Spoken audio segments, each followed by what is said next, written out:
আসসালামু আলাইকুম বিডিএইচআরএম এর নতুন একটি ভিডিওতে আপনাদের স্বাগতম। আমরা যারা এইচআর ডিপার্টমেন্টে কাজ করি আমাদের ওয়ান অফ দ্য ইম্পর্টেন্ট কাজ হচ্ছে রিক্রুটমেন্ট অ্যান্ড সিলেকশন। এই ট্যালেন্ট অ্যাকুইজিশন প্রসেসকে এগিয়ে নিয়ে যেতে আমাদেরকে কন্টিনিউয়াসলি ইন্টারভিউ অর্গানাইজ করা লাগে এবং বিভিন্ন সময় কিছু কিছু মিসম্যানেজমেন্টের কারণে আমাদের যে সকল ইন্টারভিউর ক্যান্ডিডেটরা আছেন তারা অনেকটা বিরক্ত হন এবং সোশ্যাল মিডিয়া অর্থাৎ লিঙ্কডইন বা ফেসবুক বা ইনস্টাগ্রামে বিভিন্ন ধরনের নেগেটিভ কমেন্ট এইচআর ডিপার্টমেন্ট সম্পর্কে তারা শেয়ার করে। এর ভেতর one of the most common যেই নেগেটিভ কমেন্টগুলো আছে তার ভেতর একটি হলো ক্যান্ডিডেটের টাইমকে রেসপেক্ট করা হয় না, আরেকটি হচ্ছে ইন্টারভিউয়ের পর এইচআর ডিপার্টমেন্ট থেকে প্রপার কোনো ফিডব্যাক দেওয়া হয় না। তাই এইচআর ডিপার্টমেন্টের ভাবমূর্তির উন্নয়ন করার জন্য আমাদেরকে অনেক হার্ডওয়ার্ক করতে হবে এবং আজকের ভিডিওতে আমরা আলোচনা করব কিভাবে প্রপারলি ইন্টারভিউ প্রসেস ম্যানেজ করে আমরা ইন্টারভিউ যে সকল ক্যান্ডিডেটরা অ্যাটেন্ড করবেন তাদেরকে একটি ওয়াও ফিলিং দেব। So let's start. First tips হচ্ছে আপনাদের যে ইন্টারভিউ প্যানেল আছে অর্থাৎ আপনার অর্গানাইজেশনে বিভিন্ন ডিপার্টমেন্ট থেকে যারা ইন্টারভিউয়ে পার্টিসিপেট করে তাদের জন্য একটি প্রপার ট্রেনিং এর ব্যবস্থা করা। এই জন্য প্রয়োজনে আপনাকে ট্রেনিং ডিপার্টমেন্টের সাথে কথা বলতে হবে, টপ ম্যানেজমেন্টের সাথে কথা বলতে হবে এবং যারা ইন্টারভিউ নেবেন তাদেরকে প্রপারলি ট্রেনিং এর ব্যবস্থা করবেন। যদি পসিবল না হয় তাহলে আজকের ভিডিও এবং ইন্টারভিউ কিভাবে নিতে হয় এ রিলেটেড আপকামিং যে ভিডিওগুলো আসবে সেগুলো যারা আপনার অর্গানাইজেশনে ইন্টারভিউ নেয় তাদেরকে পাঠিয়ে দেবেন এবং আমাদের আপকামিং ভিডিওগুলো পেতে আমাদের চ্যানেলকে সাবস্ক্রাইব করে বেল বাটনে ক্লিক করে রাখবেন। সেকেন্ড টিপস হচ্ছে আপনি যখন রিজুমি শর্টলিস্ট করবেন তখন রিজুমিকে প্রপারলি শর্টলিস্ট করবেন। কোনো সি ক্যাটাগরি বা ডি ক্যাটাগরির ক্যান্ডিডেটকে সিলেক্ট করবেন না। এজন্য আপনি যেই পোস্টের জন্য ম্যানপাওয়ার সার্চ করছেন তা সেই পোস্টের রিকোয়ারমেন্টসগুলো কী কী সেটি আপনাকে খুব ভালোভাবে জানতে হবে। আর এর জন্য আপনি যে ডিপার্টমেন্টের জন্য ইন্টারভিউ করবেন প্রয়োজনে সেই ডিপার্টমেন্টের হেডের সাথে বসুন, কোনো ম্যানেজারের সাথে বসুন। আপনি যে পজিশনে হায়ার করছেন তার জন্য রিকোয়ার্ড যে স্কিল সেটগুলো আছে সেগুলো খুব ভালোভাবে বুঝে নিন এবং সেই অনুযায়ী রেজুমি শর্টলিস্ট করুন।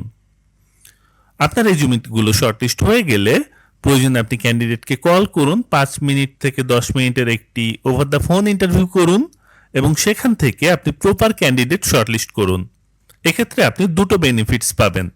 নাম্বার 1, আপনি ইন্টারভিউর জন্য বেস্ট ক্যান্ডিডেটগুলোকে ইনভাইট পাঠাবেন, সেক্ষেত্রে অনেক কম পরিশ্রমে আপনি আপনার কাঙ্ক্ষিত ক্যান্ডিডেট পেয়ে যাবেন। সেকেন্ডলি, আপনার ইন্টারভিউর পার্টিসিপেন্টের সংখ্যা অনেক বেড়ে যাবে। আমরা যারা এইচআর ডিপার্টমেন্টে কাজ করি আমাদের মনের ভেতর একটি দুঃখ হচ্ছে আমরা যতগুলো ইন্টারভিউ ইনভাইটেশন পাঠাই ম্যাক্সিমাম ক্যান্ডিডেটই ইন্টারভিউয়ে অ্যাটেন্ড করে না। আপনি যদি প্রপারলি রেজুমি শর্টলিস্ট করেন ডেফিনেটলি আপনি ইন্টারভিউয়ে যে সকল ক্যান্ডিডেটকে ইনভাইট পাঠাবেন তাদের ভেতর থেকে অনেক বেশি সংখ্যক পার্টিসিপেন্টের উপস্থিতি পাবেন। আমাদের নেক্সট টিপস হচ্ছে ক্যান্ডিডেটের টাইমকে রেসপেক্ট করবেন। এই জন্য পর্যাপ্ত পরিমাণ সময় নিয়ে ক্যান্ডিডেটকে ইন্টারভিউয়ের ইনভাইটেশন পাঠাবেন। আপনি যখন ইনভাইটেশন পাঠাবেন ইন্টারভিউর দিনের থেকে অ্যাটলিস্ট 3 দিন পূর্বে আপনি ইন্টারভিউ ইনভাইটেশন পাঠাবেন।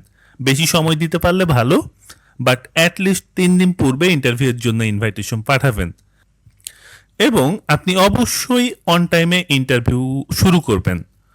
ক্যান্ডিডেটকে 10টার সময় ডাকলেন, দেন আপনি 12টার সময় ইন্টারভিউ শুরু করলেন, ডেফিনেটলি এটি কোনো প্রপার প্র্যাকটিস হলো না। এইচআর ডিপার্টমেন্ট থেকে আমরা যে ভুল করি কোনো একদিন 15 জন ক্যান্ডিডেটকে যদি ইন্টারভিউয়ের জন্য ইনভাইটেশন পাঠাই সবাইকেই সকাল 10টায় অ্যাটেন্ড করতে বলি। আপনি যদি এটি করেন তাহলে সবাই একসাথে আসবে, দেখা যাবে ইন্টারভিউ চলতে চলতে দুপুর 1টা বেজে যাবে। So please don't do this. এটিকে আপনি 3টি সেগমেন্টে ভাগ করুন। 5 জনকে সকাল 10টায় ডাকুন, নেক্সট 5 জনকে সকাল 11টায় ডাকুন এবং নেক্সট 5 জনকে দুপুর 12টায় ডাকুন। আপনি এতে ক্যান্ডিডেটকে একটি বেটার ফিল দিতে পারবেন। এবারে আপনাদেরকে একটি প্রশ্ন করব, 1 কাপ চায়ের দাম কত বা 1 কাপ চা বানাতে কত খরচ হয়? হার্ডলি 5 টাকা। সো যে সকল ক্যান্ডিডেট ইন্টারভিউতে অ্যাটেন্ড করবে তাদেরকে অ্যাটলিস্ট 1 কাপ চা অফার করুন, সাথে 1 বোতল পানি দিন। এতে আপনার হয়তো বা আপনার অর্গানাইজেশনের পার ক্যান্ডিডেট 20 থেকে 25 টাকা খরচ হবে। একদিনে ইন্টারভিউর খরচ হয়তো বা 300 থেকে 400 টাকা হবে। ডেফিনেটলি আপনার অর্গানাইজেশন এটা বেয়ার করতে পারবে। জাস্ট প্রয়োজন হলো আপনার মাইন্ডসেট।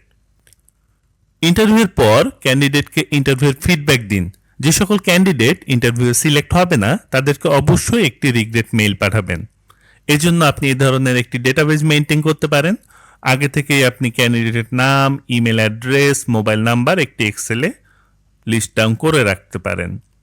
এবং ইন্টারভিউর সময়ই যে সকল ক্যান্ডিডেট সিলেক্ট হবে এবং যে সকল ক্যান্ডিডেট রিজেক্ট হবে সেই স্ট্যাটাসটি আপনি ফিল আপ করে নিন। এরপর ইন্টারভিউর দিন বিকালবেলা অথবা পরের দিন অথবা সপ্তাহের শেষ কর্মদিবসে যে সকল ক্যান্ডিডেট ইন্টারভিউ সিলেক্ট হয় নাই তাদেরকে এ ধরনের একটি রিগ্রেট মেইল পাঠিয়ে দিন। এতে ক্যান্ডিডেটরা আপনাকে অযথা ফোন দিয়ে বিরক্ত করবে না। তারাও হোপ নিয়ে বসে থাকবে না যে আপনার অর্গানাইজেশন থেকে তারা হয়তোবা ডাক পাবেন বা সিলেক্ট হবেন, এ ধরনের একটি নিউজ পাবেন।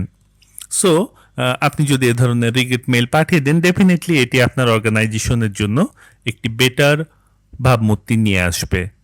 আমরা যে রিগ্রেট মেইলটি লিখেছি এটি স্যাম্পল কপি আমরা আমাদের ভিডিওর ডেসক্রিপশন বক্সে দিয়ে দেব, আপনি চাইলে ইউজ করতে পারেন। আজকের ভিডিওটি আমরা আর বড় করব না।